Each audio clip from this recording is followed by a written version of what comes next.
Hello. During this week, you'll be reading about designing quantitative research. And I wanted to specifically call out the notion of when you want to use a survey questions or design your own survey. Many times when students are designing their capstone or you're writing a research proposal, what we get a lot of is, I'm going to create a survey.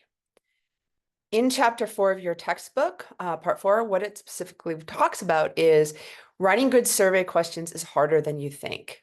And when you are doing research, you want to, as often as possible, use existing measures that have both reliability and validity. When you're designing your own survey, unless it's market research, unless it's something that you're not looking for statistical significance, and then it becomes much harder. Now, there's surveys like you can check for someone's, age, their gender, location. Those kind of survey questions are okay because you're getting that information that you're not assessing reliability and validity for.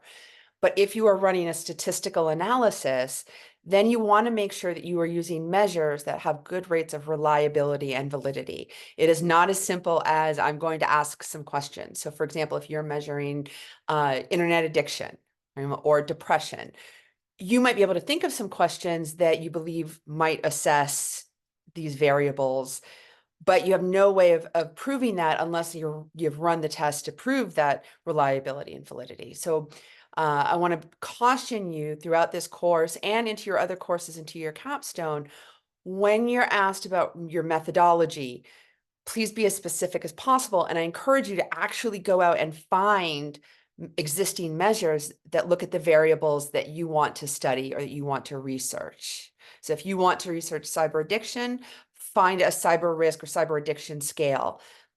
Please do not just respond with, I'm going to write a survey. That does not tell me as the professor whether or not your survey is actually going to be able to capture and measure the variables that you want to study.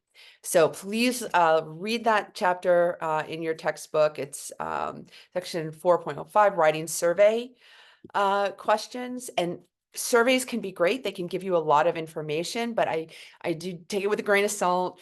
Please make sure that you are measuring the variables that you do want to measure, and encourage you to, if you're going to use survey research, to keep it simple, not for research that you want to statistically validate. And more often than not, if you were to go and do something for publication, simply using survey questions would not be enough to advance the field, not in academic research. So hopefully this is helpful advice to you as you're thinking about research projects and research proposals. And of course, if you have any questions, please feel free to reach out to us there at nsu.edu. Good luck.